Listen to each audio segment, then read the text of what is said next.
Previously on Moya, the far wall was painted with a crude cross, and in the centre, a large bird, wings extended. It was the same symbol I'd seen tattooed on Mark Breyer's upper lip, only at this scale it was much clearer. In front of the rear wall stood a makeshift table that bore the resemblance of some kind of altar. Moya has never had a history with the occult, not even before the revolution. The altar had cast a dark shadow over the citizens of I-42 in my eyes. I want to be home before this storm comes along later, if you please. Didn't I leave the case file here this morning?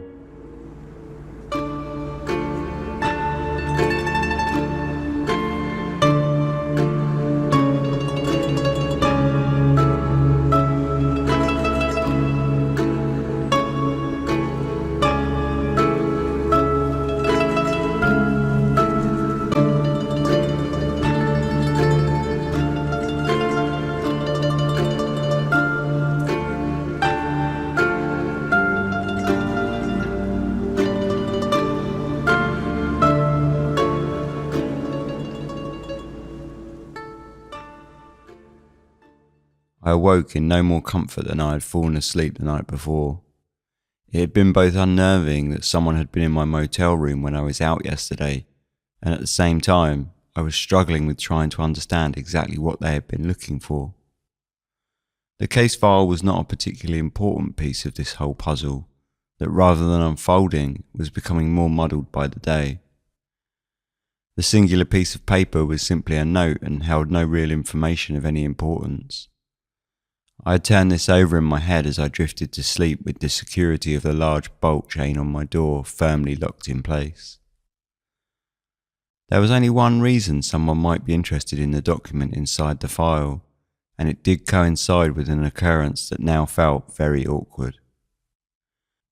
The transcript of the original call held the name of the sergeant and would have confirmed to anyone interested that it was in fact Sergeant Ashbridge who had contacted and involved the ministry in the whole sordid affair that was going on out here. This, combined with the sudden vanishing of Ashbridge, the whole thing left me feeling very uneasy indeed.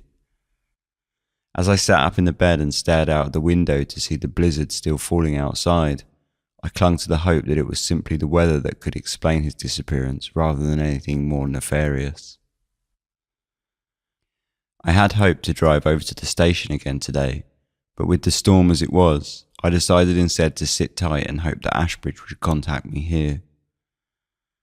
I had to begin typing up the report of everything I had discovered so far out here, and the relentless snowfall, oppressive in its nature, at least offered me the opportunity to catch up with that.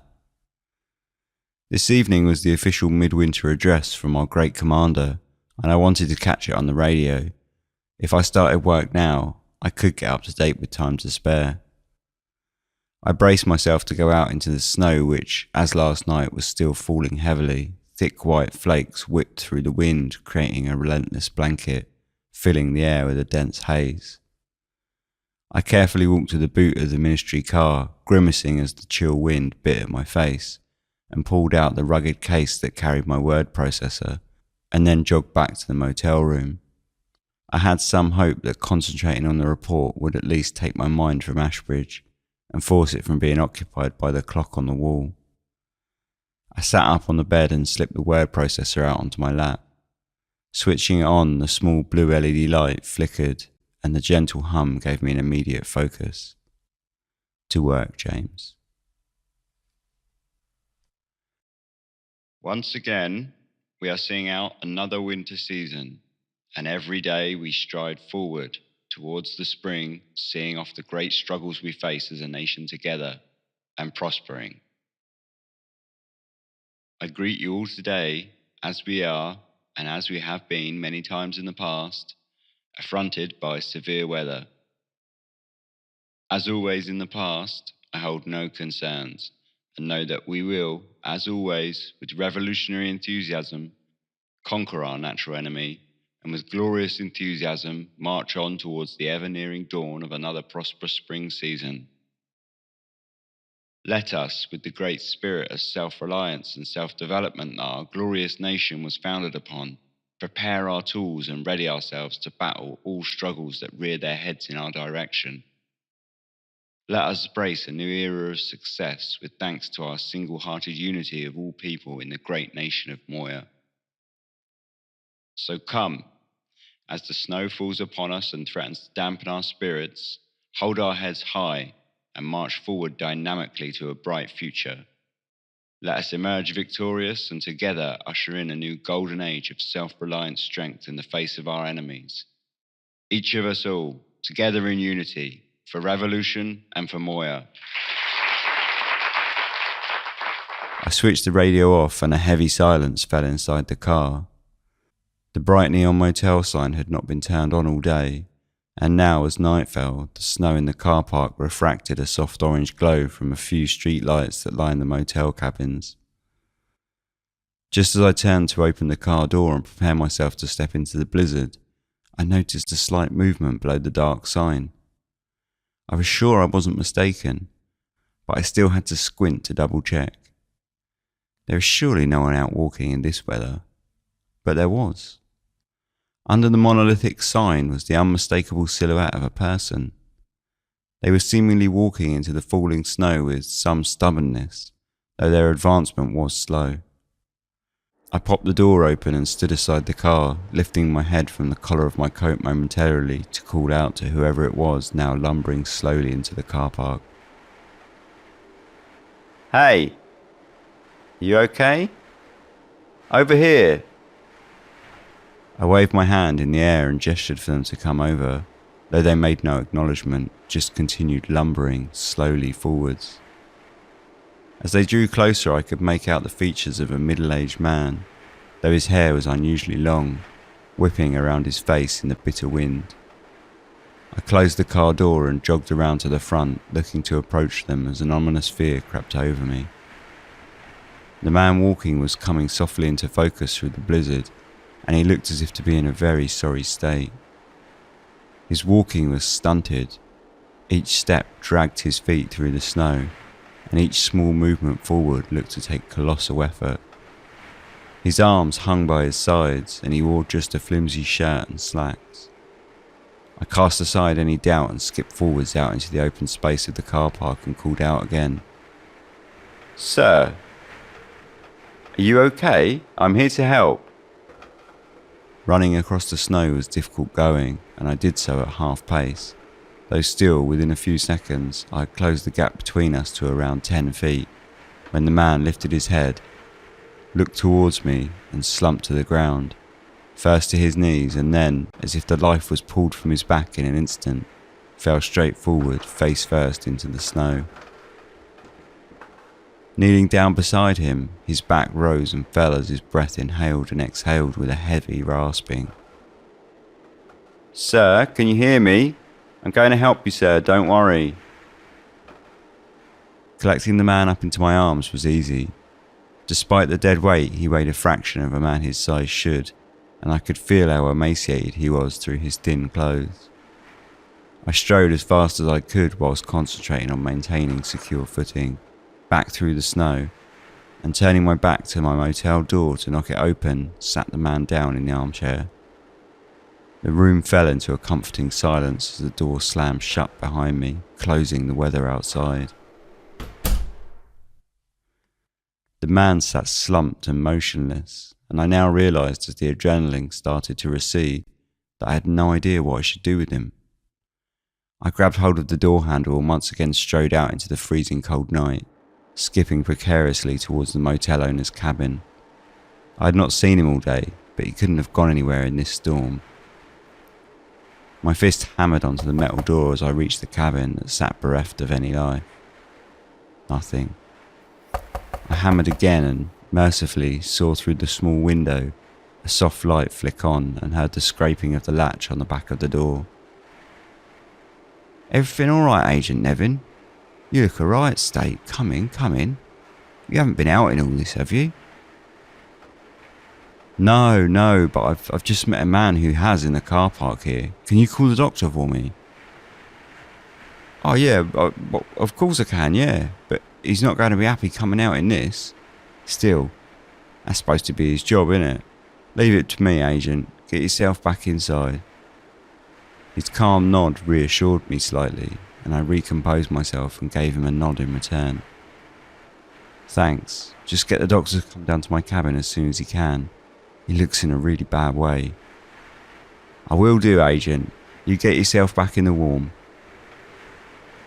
I turned my back on the cabin and strode quickly back to my room, hearing the metal door slam shut behind me with a loud thud. Once back in my room, I pulled the spare linen from the bottom of my wardrobe and cast them over the man in the chair. His clothes had been worn and were thin and must have offered little protection from the current weather. They were filthy and looked to have been worn for some time.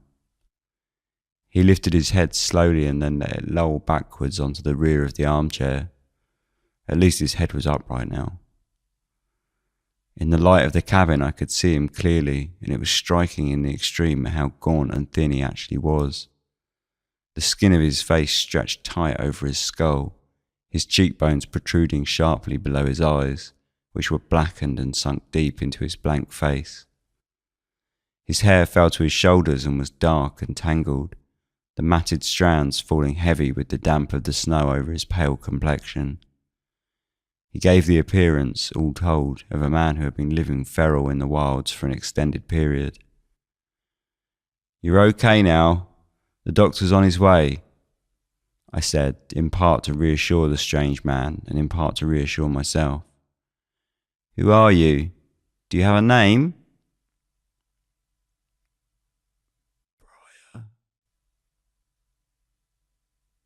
Briar? Is he talking about Mark? Mark Briar, yes, I know him. That's why I'm here. What do you know about Mark? He just shook his head at me slowly.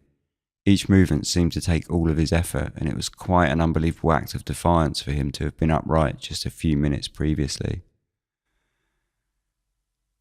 "Briar," he said again. "Lloyd Briar." Lloyd? Now things started to veer away from my realm of understanding once again. "I'm sorry, I don't know a Lloyd Briar. Is that your name?" He nodded with such a slight movement that if I had not been staring with such intense scrutiny, I may not have picked it up at all. "You're Lloyd Briar, and do you know what happened to Mark?" Again, he nodded. "Nevin." "Yes, that's me. I'm MIB Agent James Nevin. How do you know me?"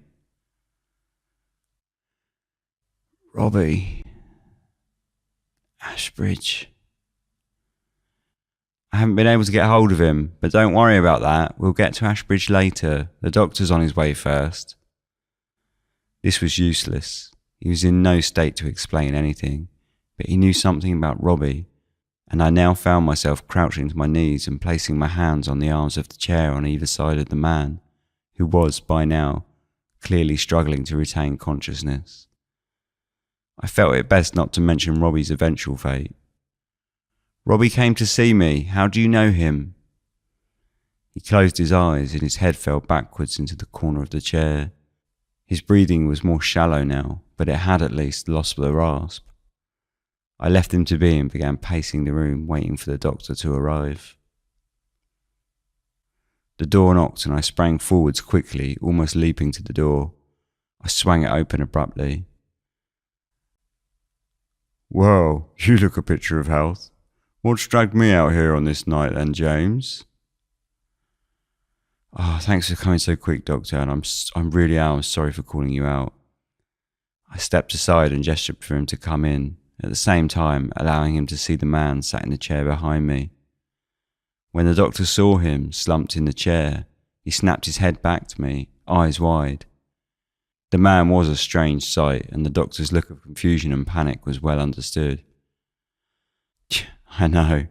Showed up in the car park about 30 minutes ago or so now. He's really in a bad way. I haven't got anything out of him, but it looks like he's been sleeping rough or something."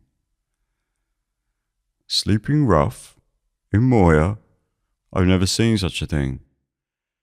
Let's get him into the car quickly. I'll take him. Leave him with me, James. I'll need to work quickly though, so jump to it, grab a couple of legs. I'll take his shoulders." We carried the man into the back of the old beaten estate and I slammed the rear door shut, letting out a small sigh. Thanks, Doctor. Safe travels back. Before I get going, James, you didn't get anything out of him? No idea of his blood group, age, medication, I suppose. I slapped my hand against my forehead. Sorry, Doctor. It didn't occur to me to ask. And no, nothing. It's no problem, James. I'll do what I can. With a bit of luck, we got to him in good time. Each of us all, James. He slammed the door shut and the roar of the old engine rattled the car park. The thick rubber tyres gripped the asphalt and pulled the heavy car out into the snow. I let out a sigh and my shoulders eased. I jumped back into my cabin and once again closed the door, locking the weather outside and closing my eyes for a moment, let the low tick of the clock fall over me. What on earth just happened? A thought suddenly fell to me, and I walked over to the small desk and quickly pulled the old copy of the Star that Alfred had given to me. I flicked through the yellow pages and once again found the obituary of Peter Breyer and read it back. He is survived by his son, Lloyd. Lloyd Breyer.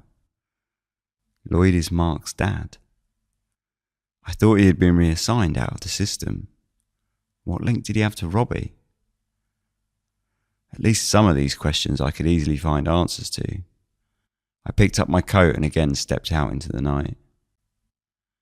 All right, Agent Nevin, you got everything sorted out, have you? Yeah, thanks for your assistance. The doctor has everything under some manner of control, it seems. Oh well, that's something at least, eh? Yes, it was quite a shock seeing the man standing out there in this weather. Are the phones up at all? He picked up the receiver from the phone on the wall next to the door and placed it to his ear before nodding his head. Yep, everything as it should be. He held it out to me and I took it as I stepped up to the phone in his place. Would you mind a moment? Sorry, ministry protocol. Oh, of course, yeah, sorry. He looked positively shocked to have found himself hovering by my shoulder and almost leapt out of the room, closing the door behind him. I turned back to the phone, the room now empty, and called the agency. With luck, I could straighten this out fairly quickly. After some bouncing around apartments, a familiar voice spoke on the other end of the phone. Nevin? All right, are you? What can I do to help you on this fine Moyan evening? Hi, Marshall. Yes, everything is wonderful out here. Listen, can you run some personnel checks for me? I have a name. Yeah, of course. Well, who are you looking for? Lloyd Breyer? Reassigned up to an IX sector, though. I'm not sure on the year or which sector. Shouldn't be a problem. Hold on.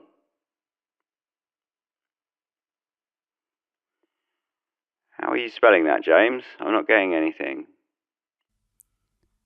I don't know. How would you usually spell Lloyd? Are you searching through the last 20 years? I don't need a date, to be honest. This will show anyone with that name to have ever been out there in any of the X sectors. It's pretty tight, as you'd imagine. You said Breyer, B-R-I-A-R, yeah? I've got a Lloyd Breyer out in I-42. That's where you are, isn't it? That's the one. I sighed, thankfully. Yeah, I got him. You said he got reassigned to an X? Got nothing on that. He's never left I-42. Never left? Are you sure? Quite sure. Moya might have some terrible weather at times, and that lot in vehicle assignments might fudge up a model number here and there, but personnel records are quite strict, James, as you well know. Lloyd Breyer, I-42. Born there, schooled there, works there till this day. Thanks. Each of us all. Is everything alright out there, James? Yeah, thanks. I hung the phone receiver up slowly. Lloyd Breyer never left I-42. Why has everyone until now told me that he'd been reassigned out of the system? And if he wasn't in an X sector, then where has he been all this time?